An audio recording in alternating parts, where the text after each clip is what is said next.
Are we sliding into that post-lunch coma? Okay, good. No. All right. As Preet said, my name is Taylor Oliva.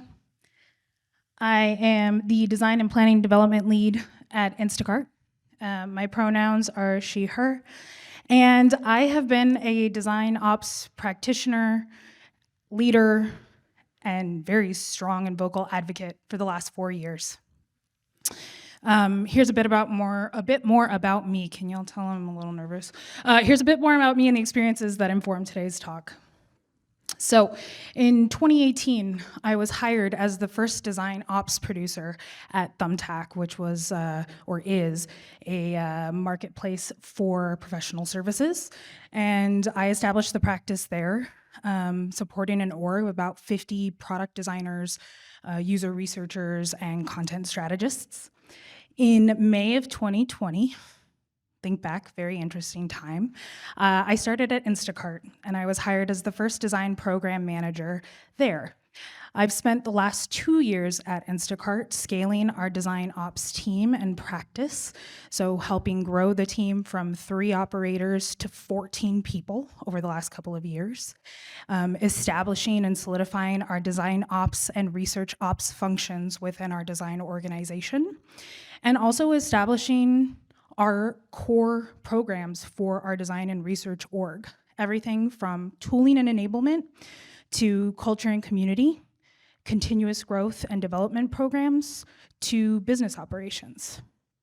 I am also an instructor for the Design Ops Assembly Communities Learning Labs program, which is a 12-week virtual course for design ops professionals, helping them to evolve and develop their skills in the design ops space. Oh, thank you. Yeah, thanks, Bree. We actually just finished up our fall cohort a couple weeks ago, and these are a few of my students from that cohort. I absolutely love helping people learn more about design operations. It wasn't too long ago that I was learning about the space and kind of making it up as I was going, and now I'm very fortunate to get to teach other people about the value that this practice can have within your organization.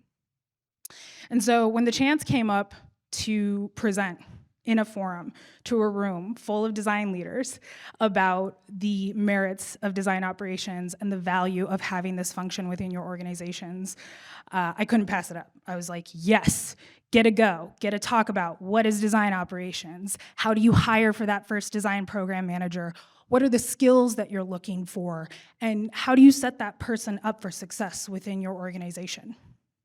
So, the talk practically wrote itself. It didn't write itself. And then November hit, and this theme has already come up a few times today. Last month, preceded by the last few years, it's just been a never-ending news cycle on the end of, quote, the boom in tech.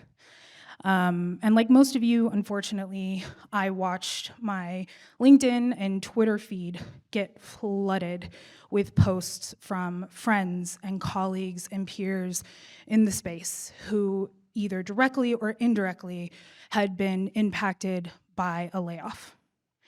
And it seemed disingenuous to come here today and try to pitch you all on a function. I'm still gonna do a little bit of that, but I really had to dig deep and think, okay, this can't just be another Design Ops 101 talk. This has got to be something more. This macro climate is a lot. We started the day by taking some time to kind of recenter ourselves.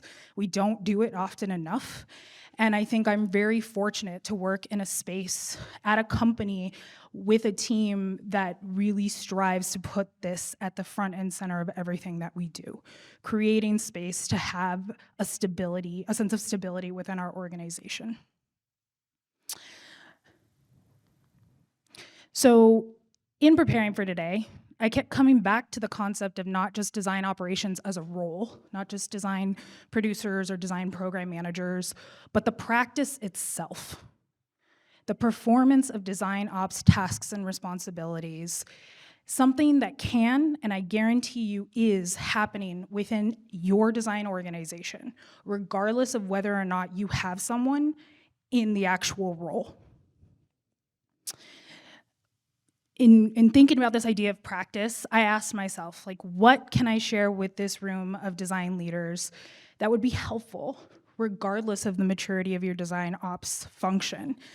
And in these gnarly times that we're currently living through, what message can I relay that places design operations at the forefront of creating, being a stabilizing force within your design organization?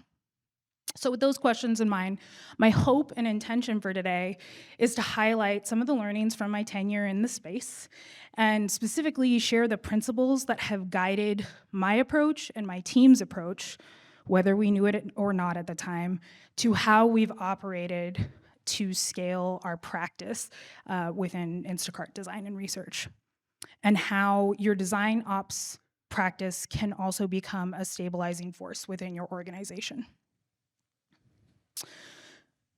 So I said I was going to pitch you just a little bit, and we'll do a little bit of DesignOps 101. What is it exactly? My favorite definition comes from Rachel Posman, who is the Senior Director of Design Operations at Salesforce. And it is basically design operations focuses on the how, so that design can focus on the what. We're responsible for all the overhead that goes into making sure that design, research, content, you name it, can happen within a design org and at your broader company. Put another way, design ops designs the thing that designs the thing. I know it's a little meta. It's the ultimate testament to human-centered design, because we're focused on designing experiences, workflows, systems, processes that enable our designers and researchers to do their best work.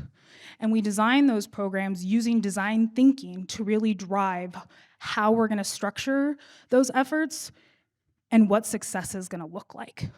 So by putting our users first, who are the people benefiting from the programs that we're designing?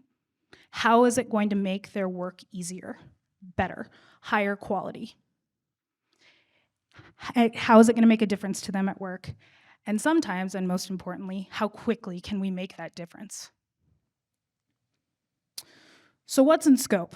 And if at this point you're like, I would love a list of all the things that DesignOps supposedly does, this is your screenshot. Yeah. And we're gonna do a fun little audience participation activity here in a second. What's in scope? Everything that is required for a design team to run efficiently. Design tools, systems, establishing a sense of identity, connection, and culture. The management of resources and information. Everything on this board, I'm not gonna list them all out. So let's do a quick raise of hands. How many of you have done tooling procurement for your design teams or organizations? Yeah. Okay, let's do another one. How many of you, right now it's holiday season, how many of you are responsible or helping to plan your end of year team bonding event? Raise your hand. Yeah. How many of you are responsible for how your information is organized, whether that's in Google Drive, Confluence, Slack, a wiki space of some kind, Docs? Okay, do you see where I'm going with this? There is, at this point, you're probably like, yo, Taylor, you're describing my job. What's going on? You're not wrong. Everything that DesignOps is focused on resides at the intersection of people, process, and product, which is gonna sound real familiar, because to almost everyone in this room, this is where you spend the majority of your time. It's actually why we see so many design managers make the transition into DesignOps, and usually are the ones who are the first DesignOps role within their design organization. Not always, but a lot of the time. Because at its core, The mandate of every DesignOps practitioner is to design the environment for designers to do their very best work. It's really that simple. All of you are inherently DesignOps practitioners because as managers, a significant, if not almost all the portion of your time is focused on your people and setting them up for success. So back to the other question that guided today's talk. How do we do that in this current environment? It helps to remember that we're talking about people, and people inherently crave stability. Even when the world isn't in pure chaos around us and things are running smoothly, we're all creatures of habit, and we do incredibly well in stable environments. Our creativity, our problem-solving skills, how we communicate, how we collaborate with each other, it's all better when the world underneath our feet and the virtual world that we've been existing in for the last few years comes or is established as the stabilizing force. After years of working with designers, I've learned that the processes and programs that DesignOps is responsible for designing and scaling enable their work and also provide stability, and are critical for that creative thinking and problem solving to occur within an organization. In order to create that sense of stability, there are principles I mentioned. I was gonna share my learnings, right? There are principles or levers, as I'm gonna call them, that ops practitioners use and that guide their work. It's these very levers that have guided the work of my team at Instacart and our approach to how we've scaled our practice and our programs over the last few years. So, what are those levers? There's 3 of them. As often as we can, we keep it transparent. Why? Transparency garners trust. At Instacart, one of our values is put it all on the table. It's this idea that in order for people to trust each other, you have to be fully transparent. Sorry, you're trying to get a screenshot. You have to be fully transparent as much as you can. All right? Whether that's in the form of feedback or in the form of information being cascaded to your teams. Our DesignOps team has spent a significant portion of our time over the last few years building systems or creating channels for transparency to happen as organically as it can every day. A few examples. This includes things like having a centralized design events calendar, which I'll get into in a second. Regular email updates from our VP of Design, sharing his thoughts, learnings, reactions, inspiring quotes to the org. Sending out our crit and review notes, not just to the people in the room who received the feedback, but to everyone across the team. Monday morning announcements via Slack. Seems simple, but it's actually incredibly helpful. And then doing very transparent collaborative roadmap share-outs, which actually we're gonna be doing next week for H123. So one of the ones that I wanted to deep dive into, because again, we're talking about things that you all can use within your design organization. Seems simple, it's deceptively so. A centralized design events calendar. I set this up within the first week of joining at Instacart. Why? Because meetings were all over the place. And when asked by my VP of design, how many crits, how many team stand-ups, when are burning, you name it. It was like, where are all these events living? They were all over the place. We could not get a snapshot of what was going on within our org, and the lack of transparency was a huge blocker. We migrated all events into this centralized place, and now that's where they live. Crits, reviews, sprints, visioning exercises, learning and development workshops, lunch and learns, birthdays, work anniversaries, you name it, if it's happening within our org, it's on this calendar. Everyone within the design org has edit access to it, so they can add. It's a collaborative effort. Everyone helps to maintain it. And everyone across our product org has access to view it. So at any point, If people are wondering where, when, what, in terms of what's happening, it's fully transparent in one centralized location. A couple other examples. And notice these are all using tools that our org members already use on a regular basis. We're not reinventing or creating more friction through new process. It's leveraging systems that our teams are already familiar with. So Gmail, as simple as sending out crit and review notes to everyone. Someone in every crit meeting is taking notes, capturing all the feedback, then it gets sent out to all the distros for visibility, ensuring that not only the people in the room can use that feedback to improve their work, but other people can learn from those critiques as well. Monday morning announcements, again, deceptively simple, but leveraging our dedicated team channel in Slack. A member of DesignOps posts every single Monday, like clockwork, come 10 a.m. Pacific. Everyone's birthdays for the week, everyone's work anniversaries for the week, important announcements for people to know about, so you probably can't see it down here, but open enrollment just happened in the US, making sure people know those highlights. The idea is to make sure that at a glance, at a snapshot, people know what's going on, not just within the design organization, but across the entire company. Because we all know we get too many emails, we're in too many Slack channels, too many messages to keep track. This anchors all the information for that given week in one place. Having these regular and proactive updates has made all the difference to ensuring transparency is happening across our org. All right, so that brings us to lever number 2. As much as we can, we keep it consistent. Why? Consistency makes it easier for great, high-quality work to happen. There's enough X factors. You all know this as design leaders. There are enough X factors to navigate within our orgs day to day, week to week, month to month. But how your team operates doesn't need to be one of them.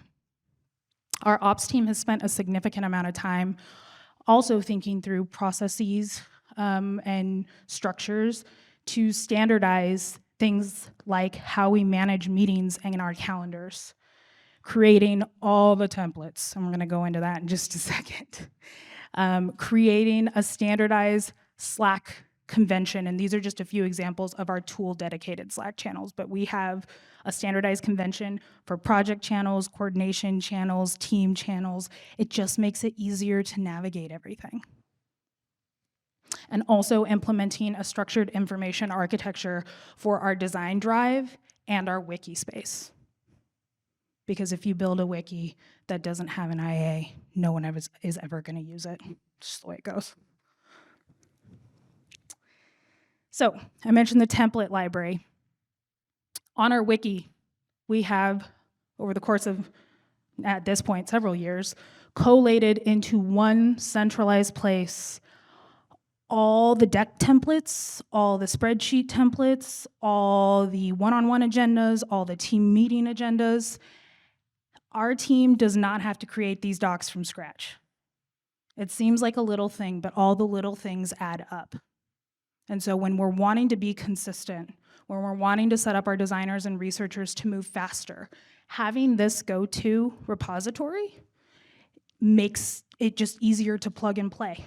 They spend less time formatting and creating a new sheet or a new presentation deck and more time populating it with the work that they're doing and socializing it to our partners across the business. We've also applied this consistency mentality to things like I mentioned RIA, our information architecture within Drive. Again, deceptively simple, but not.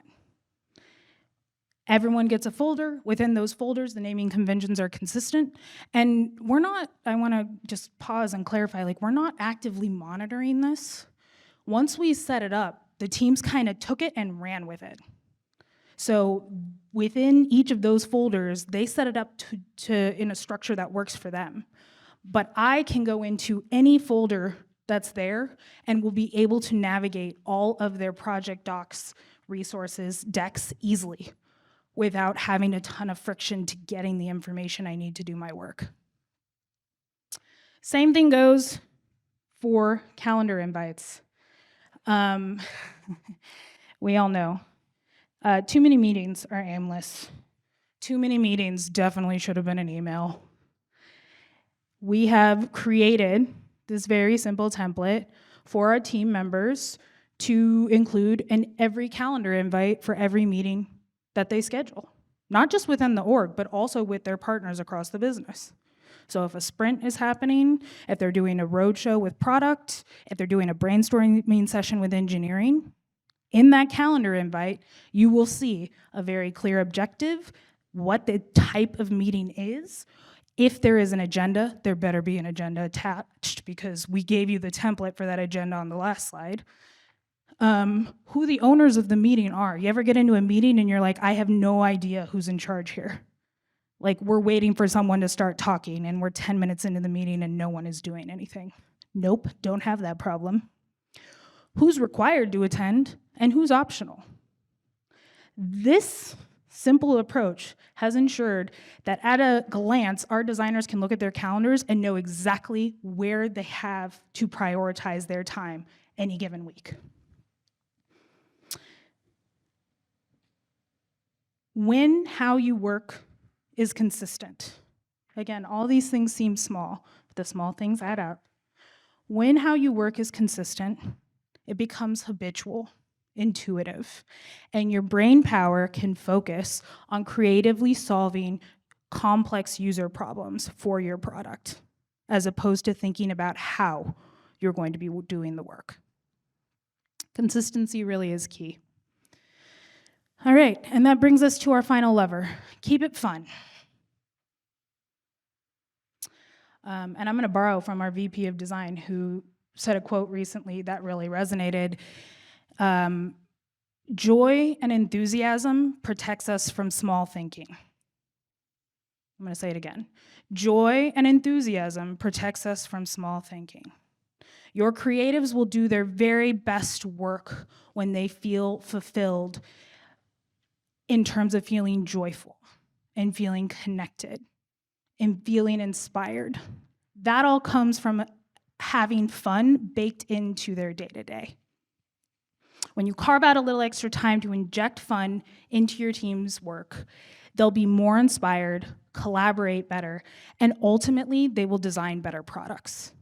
Our DesignOps team knows that fun is the secret sauce to making great work happen.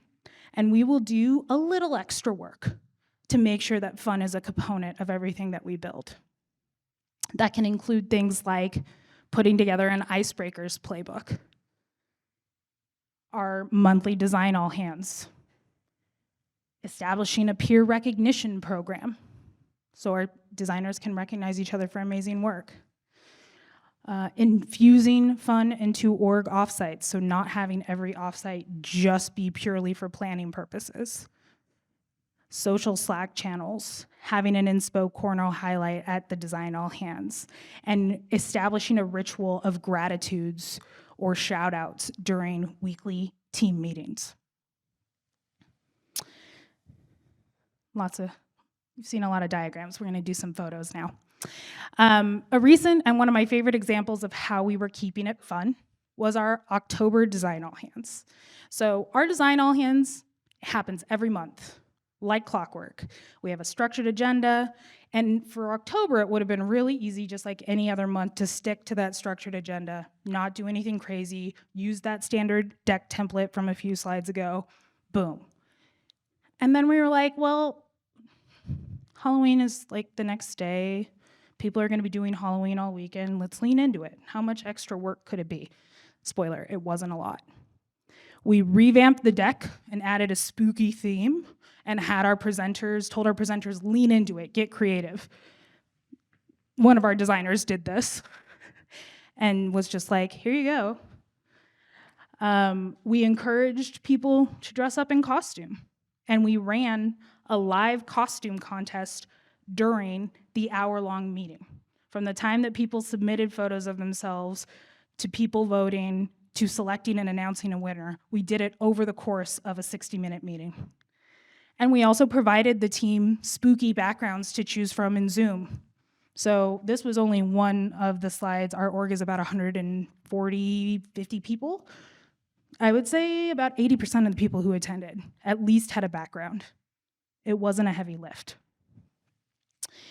The additional effort was minimal, but the result was the most engaging and celebratory all hands we've had all year. Slack was poppin', as they say, after this meeting. And we're gonna try to outdo it for our December Design All Hands next week. Another example is offsites, fun offsites for the sake of fun.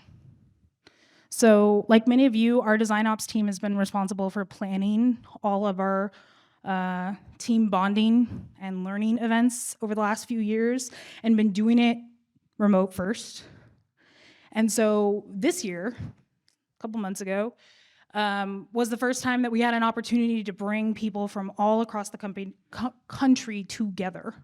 And I should say really all across North America, because we have a team, some of our team members are here in Toronto too. There was a lot of pressure. Like, do we do workshops? Do we do planning sprints? Do we do brainstorms? Do we do trainings? Do we do just fun activities? Like, a lot of pressure to get it right because we were gonna be flying so many people out to our office in San Francisco to make this happen. But then we reached out to our team members, our designers, and we asked them, what do you want out of this offsite? And they said, we haven't met like 90% of the people that we've hired since the pandemic. I just want time to meet people. I just want time to get to know someone who works on the other side of the org. Can we do an offsite that's just that? And we were like, yeah, we sure can. Let's keep it fun. So we flew people out. Our VP of design gave a very quick, inspirational 30-minute talk, which became our first ever in-person all hands. And then we split off into an afternoon that involved a series of team bonding events, both virtual, remote first, and in person. People loved it. They had a great time. We came back to the principle or the stabilizing lever of keep it fun, and it ended up being a simple solution to what originally appeared to be a very complex problem. So let's recap. We have 3 levers, right, that you can use to create stability within your org, and that all of you and your teams can apply to the work that you're doing. The first, keep it transparent. Why? Because transparency garners trust. The second, keep it consistent. Why? Because consistency makes things easier. And the third, keep it fun. Because joy and enthusiasm protects us from small thinking.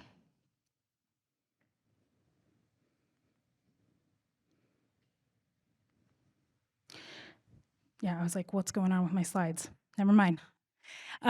So with these levers in mind and applying them to your day-to-day work, you'll not only bolster your DesignOps practice, but hopefully also solidify the foundation of a stability practice within your organization.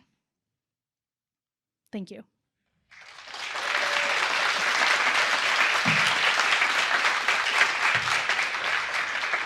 Thank you. That was amazing, Taylor. Do we have questions? Rachel. Thanks for a great presentation. I love the idea about standardizing with templates and things. And I got a little stuck on the meeting template where it had like the owner and everything. Is there a templating tool for meetings for Google Calendar that you know of? If anyone is in the room and works for Google, that is my #1 feature request for Google Meetings. No, unfortunately not.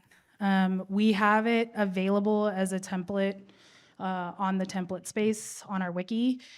And our DesignOps team, because we're fortunate enough to have a team, we do an audit of the centralized team calendar, like every quarter, every half. And we are pretty vocal about making sure team members, especially when new people join, like, hey, what are the best practices around scheduling meetings and structuring it? But honestly, because we have that centralized hub calendar, people just kind of use it organically. It's gotten to a point where we don't really have to drive it home anymore because people look at other calendar invites and they see it and then they just repurpose it. So no, not automated yet, but hopeful. Awesome. Could we have a mic here, Anjali? In the middle. I think for the back, a mic would help. Thank you. Thank you. That was a great presentation. I'm sure the results are positive. I'm wondering if you have results or impact on retention with this kind of programming, and to what degree you think this programming is transferable to other disciplines in an org. Yes to the second question. I am a big believer, and I'm going to be hosting a breakout session tomorrow on DesignOps, so if people want to join, shameless plug for that. Self high five.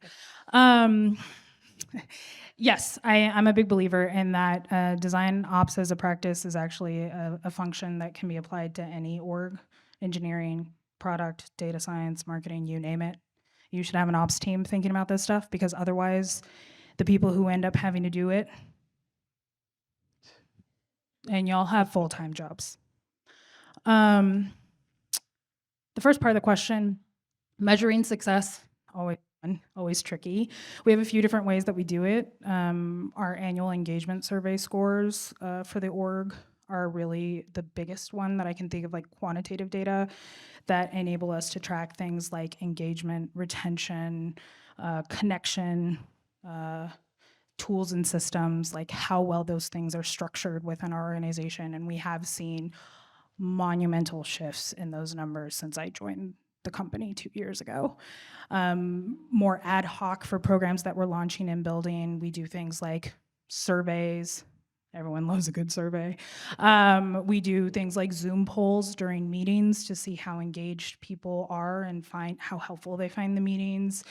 And then we do a lot of qualitative, like listening tours and feedback, and spending time with our designers to understand like where their pain points are and where we can be leaning in further to support. Yeah, no problem. Cool. Oh, okay. One last question. If you could have Mike at the back. Hi, thank you for the DesignOps one-on-one. So my question is, how do you provide stability to the team when there is less stability within the organization?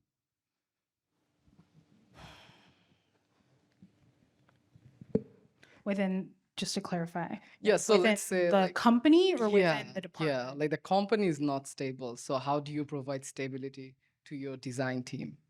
Yeah, that's a great question. I mean, I think the levers that I went through, the stability levers or approaches to how you do your work, really still apply. And without having a ton of context on like your company or where your question is anchored, I think it's really going to depend. But yeah, I think those levers still apply. Like, I think you still lean in, you're still transparent, you're still keeping things consistent, you're still trying to infuse fun as much as you can where appropriate, obviously, because if your company's going through a ton of thrash. Yeah, it like can it's be- a general question. Right. I meant like the proverbial your company. So it's tricky. I think it's a combination of like design ops working very closely with design leadership and finding like which of these levers we can lean into the most. Sometimes it's not a perfect solve. Like sometimes if the company is going through a lot and a lot of churn and burn and it's not a good moment, it's going to be real tough to convince people that this is going to fix it. So I don't have a solution for that, but if anyone does, please come talk to me. But I think for the most part, the partnership between design ops and design managers is critical to keeping your practice running this way. All right, thank you. Yeah, no problem. Let's have a big round of applause for Taylor. Thank you. Thank you.